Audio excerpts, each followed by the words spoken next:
the very idea of Europe, is one of those slightly detached concepts when you live in Ireland. And it always reminds me of Patrick Kavanagh's remark about all of Ireland freezing for lack of Europe. And just that sense that we are trying to get close to Europe, but we also are in some way separated from it. I actually lived in Europe, if I could put it that way, for 16 years between 1988 and 2004. And I lived in a number of different countries in Europe, North Europe and South Europe during that time.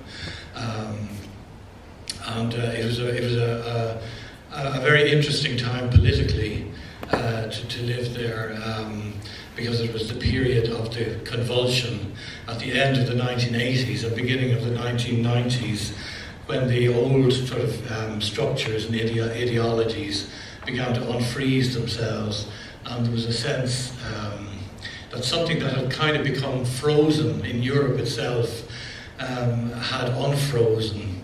And I suppose one of the things I love about Europe is that it has a capacity for self-renewal. It sort of digests its own poisons in a strange way and comes back to life again. This is a poem about living in the mountains of the Abruzzo, which are just east of Rome. And those mountains are porous rock, which means there aren't rivers so much as springs. So it's a wonderful area of what we call thermal springs, like County Clare here. And this is a poem about a little spring close to the little mountain village where I was living. And it's a celebration of renewal, if you like, or of agelessness within Europe. It's called Taking the Waters. There are taps that flow all day and all night from the depths of Europe, inexhaustible, taken for granted, slaking our casual thirsts at a railway station heading south, or here in the Abruzzo, bursting cold from an iron standpipe, while our blind mouths suck at essentials straight from the water table. Our health is too good. We are not pilgrims, and the 19th century led to disaster. Aches and Baden-Baden, where are they now? Those ladies with the vapours, sipping at glasses of hydrogen sulfide every morning, while the pump house piano played, and Russian radicals steamed and stewed for hours in their sulphur tubs, plugged in to the cathodes of revolution. Real cures for imaginary ailments, Diocletians or Vespasians.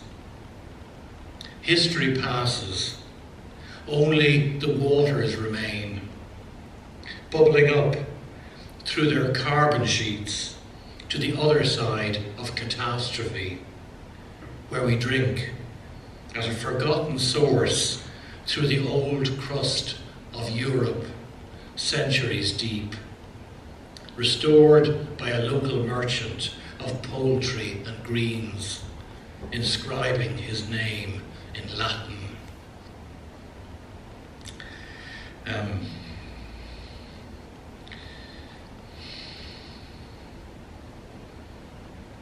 And this is from the north of Europe. It's from the very flat area of northern Europe, which extends right through the Netherlands and right across northern Germany and into northern Poland and on into Belarus, Russia.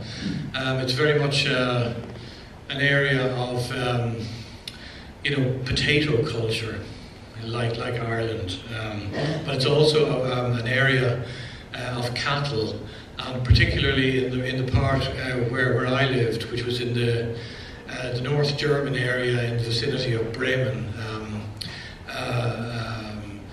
It's an area of cattle, particularly Frisian cattle, those black and white cattle, which we have in Ireland, but which are very much part of, actually they're part of European painting.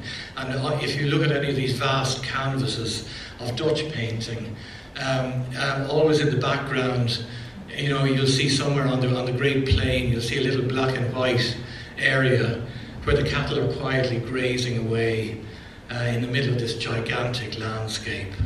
If you live there, as I did for about a year, they come to form part of your mental universe as well.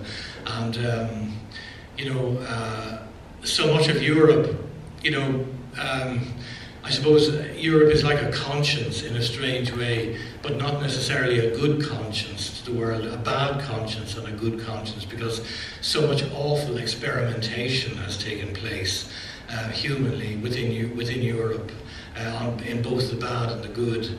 And meanwhile, alongside it, there's this innocent animal world which seems to just coexist, shall we say, in a kind of parallel universe with our own fumbling attempts at self-definition and self-fulfillment. And this is a poem called Frisian Herds. Among the bulrushes and the blackened clumps of nettles, marsh marigolds, sorrels, flecks of yellow in a green weft, the slow drift of cattle browsing nibbles away at the back of my mind. Now in the autumn, with the ground mists rising around them, watered and fed, instinctively tired, they lie down to rest. Their light is an orange sunspot, miles to the west. And I clear a space for them in the great memory. A few flat acres and the wraiths of trees in the grey of oncoming rain, and lapwings with their otherworldly cries of disenchantment, endlessly shifting their ground like metaphysicians, breaking the peace that was before the beginning and will be after the end.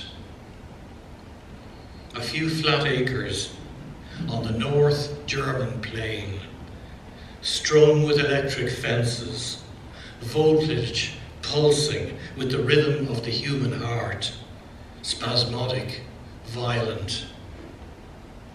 That and nothing else is what confines them.